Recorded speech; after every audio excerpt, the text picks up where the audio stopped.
மேச ராசிக்கு ஏப்ரல் மாத பலனை பார்க்க போகிறோம். இந்த வீடியோவை முழுமையாக பாருங்கள். நான் இந்த வீடியோவில் டீட்டெயில் எக்ஸ்ப்ளனேஷன் நான் சொல்ல போகிறேன். உங்களுக்கு நடக்கக்கூடிய குழப்பங்கள் அனைத்தையும் நான் டீட்டெயிலாக சொல்ல போகிறேன். ஒரு 5 நிமிஷம் உங்களுக்காக முழுமையாக பாருங்கள். அது என்ன மாதிரி பாதிப்புகளை கொண்டு வரும், அது என்ன மாதிரி நன்மைகளை கொடுக்கும். மேஷம் 2026 ஏப்ரல் மாதம். மேஷத்தை பொறுத்த வரைக்கும் ரொம்ப சீக்கிரமாக உங்களுக்கு குரு பெயர்ச்சி வரப்போகுது. சனி 12ஆம் வீட்டில், அங்கே சூரியனோட, செவ்வாயோட, புதனோட ஒன்றா இணைந்திருக்கக்கூடிய ஒரு காலம். அதாவது ஏப்ரல் 11ஆம் தேதி புதனோட சூரியன் இணைகிறது. அது ஒரு தருணமாக நம்ம பார்க்க போகிறோம். இது மாதிரியான ஒரு கிரக சேர்க்கையெல்லாம் உங்களுக்கு என்ன நன்மைகளை கொடுக்கும்னு பார்க்க போகிறோம். அதே மாதிரி சனியோட செவ்வாய் இணைந்திருக்கும். அப்போ செவ்வாய், சனி, சூரியன் இவங்க 3 பேர் இணைஞ்சிருந்தால் என்ன ஆகும்னா, இவங்கெல்லாம் ஒரு யுத்த கிரகங்கள், ஒரு மாதிரி ஒரு போராட்டமான ஒரு கிரகங்கள். இது மேஷத்துக்கு 12ஆம் வீட்டில். குரு பார்வை இருக்கான்னு பார்த்தோம், குரு பார்வை கிடையாது. மேஷத்தில் பார்த்திங்கன்னா கரெக்டாக அந்த சூரியன் நகர்ந்த பிறகு தான் ஒரு பவரே வருது, ஒரு எனர்ஜி, ஒரு பாசிட்டிவ் வைப்பு. 14th ஏப்ரல் கொஞ்சம் நகரும்போது தான் உங்களுக்கு கொஞ்சம் நன்மைகள் இருக்குது. மேஷத்தை பொறுத்த வரைக்கும் சுக்கிரனோட நிலைமை என்னென்னா, மேஷத்திலே சுக்கிரன் இருக்கார். அதாவது 19, 20ஆம் தேதி மாறுறாரு.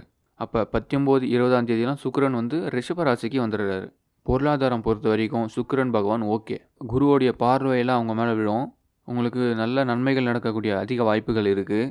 அதாவது உங்கள் கேள்வி என்னென்னா, ஏப்ரலில் ஏதாச்சும் சாதகமாக நடக்குமா நடக்காதான்னு கேட்குறீங்க. அப்படின்றத நம்ம பார்க்கும்போது நீங்கள் ரொம்ப சிம்பிளாக கேல்குலேட் பண்ணலாம். நீங்கள் தொழில், அந்த கெரியர், உங்கள் ப்ரொஃபஷனல் இதெல்லாம் சனி சம்மந்தப்பட்டது தான். இதெல்லாம் அலைச்சல், மன உடைச்சல் இதெல்லாம் கொடுக்குற இடத்துல தான் சனி இருக்குது. கூட சூரியனும் இணையும் போது கொஞ்சம் ஒர்க்கு, ப்ரெஷரு, டிப்ரெஷன்லாம் கொடுக்கும்.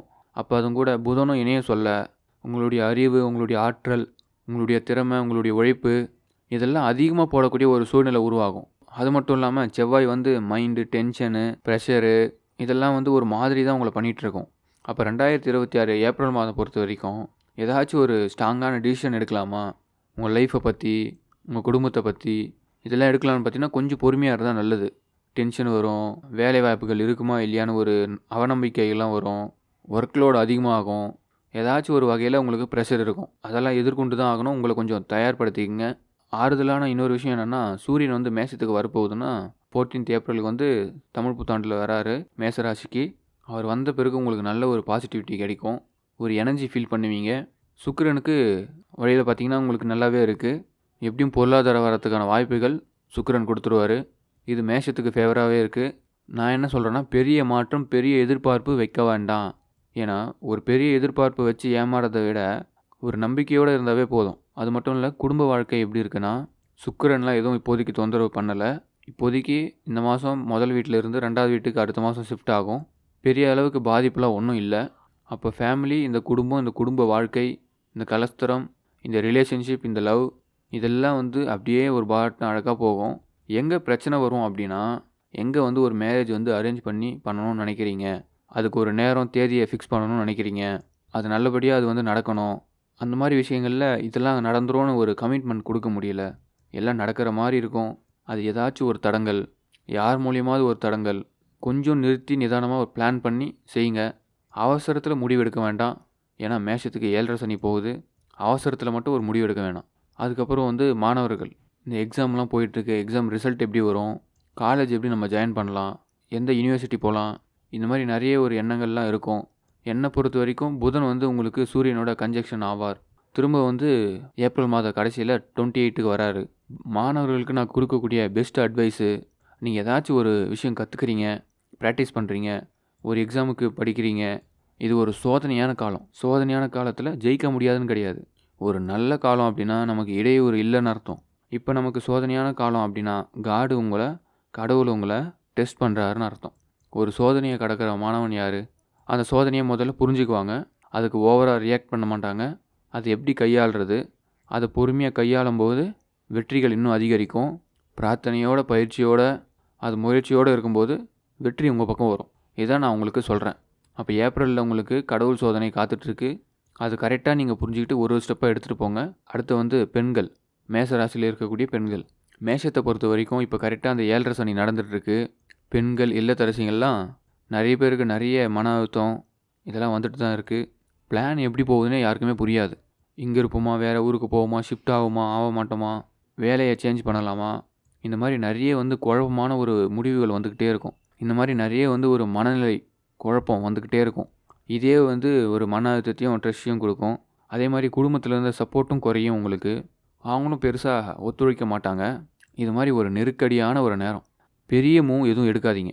ஒரு பெரிய டிசிஷன் எடுக்கிறது, ஒரு பெரிய மூவ் பண்ணுறதெல்லாம் இந்த மாதம் வேணாம். இன்னும் கொஞ்சம் பொறுமையாக இருந்து முடிவு எடுக்கிறது நல்லது.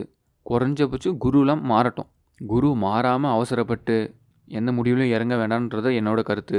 மற்றவங்களுடைய கோஆப்ரேஷன், ஃபேமிலி ஸ்ட்ரெஸ்ஸு அப்படி போகும். ஒரு மாதிரி நீங்கள் பேலன்ஸ் பண்ணி தான் போகிற மாதிரி இருக்கும்.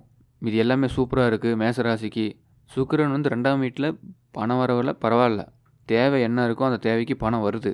கடனாக வருது, ஃபேமிலி சப்போர்ட் பண்ணுறாங்க, அது ஓகே, பெட்டராக இருக்கும். அதுக்கப்புறம் நான் பார்க்கக்கூடியது ஹெல்த்து, ஆரோக்கியம். யாராச்சும் இந்த வீடியோவை பார்க்குறீங்கன்னா தயவு செஞ்சு உங்கள் நண்பர்களுக்கு ஷேர் பண்ணுங்கள். ஏன்னா ஒவ்வொரு மாதமும் நமக்கு தெரிந்தால் மட்டும்தான் முன்னெச்சரிக்கை. அதாவது ராசி பலன் எப்படின்னா, முன்னெச்சரிக்கையாக ஒரு விஷயம் நடக்க போகுதுன்னா நம்ம முன்னெச்சரிக்கையாக கவனமாக இருக்கிறது தான். அதனால் உங்கள் ஃப்ரெண்டுக்கு, உங்கள் குடும்பத்தில் இருக்க மேச ராசிக்கு ஷேர் பண்ணுங்கள். அப்படி இல்லைனா அவங்க எந்த ராசியோ அந்த ராசி வீடியோவை ஷேர் பண்ணுங்கள். ஏன்னா ஹெல்த்தில் வந்து 12ஆம் வீட்டில் வந்து சூரியனும் சந்திக்குது, புதனும் சந்திக்குது, செவ்வாயும் சந்திக்குது. அது 6ஆம் இடமான கன்னி வீட்டையை பார்வையிடும். ஒன்றும் இல்லை, சில பேருக்கு வந்து கால் பகுதி, சில பேருக்கு தவறி விழுந்துட்டோம், ஹெல்த்தில் சின்ன சின்ன இஷ்யூஸ், ரொம்ப ஓவர் ஹீட் ஆகிடுச்சு, இல்லைனா கோபம் கொஞ்சம் ஜாஸ்தியாக வந்துடுச்சு. சில பேருக்கு பிபி எகுறுது, சில பேருக்கு தூக்கம் வரல. ஏதாச்சும் ஒன்று போட்டு படுத்தும். இந்த 12 அப்படின்னாலே விரயம். காசு வேஸ்ட் ஆகிடுச்சு, டைம் வேஸ்ட் ஆகிடுச்சு, அது போச்சு, ஹெல்த்து போயிடுச்சு, சரியாக சாப்பிட முடியலையே, சரியாக தூங்க முடியலையே அப்படிலாம் புழம்பாதீங்க. அதுக்கு தான் நம்ம முன்னெச்சரிக்கையாக இந்த வீடியோவை கொடுக்குறோம். மேஷத்தை பொறுத்த வரைக்கும் ஹெல்த்தில் தான் நான் பெருசாக மார்க் பண்ணுறேன். நீங்கள் பயணம் பண்ணும்போதும் சரி, ஆரோக்கியத்துலேயும் சரி, ரொம்ப ரொம்ப ஜாக்கிரதையாக இருக்கிறது நல்லது. மறக்காமல் சேனலை தொடர்ந்து ஃபாலோ பண்ணுங்கள், சப்ஸ்கிரைப் பண்ணி லைக் பண்ணுங்கள், உங்கள் மேச ராசிக்காரங்களுக்கு ஷேர் பண்ணுங்கள், கமெண்ட்டில் சொல்லுங்கள். மேச ராசியில் நீங்கள் என்ன நட்சத்திரம், உங்கள் குலதெய்வத்தை பேர் கமெண்ட்டில் சொல்லுங்கள். நன்றி.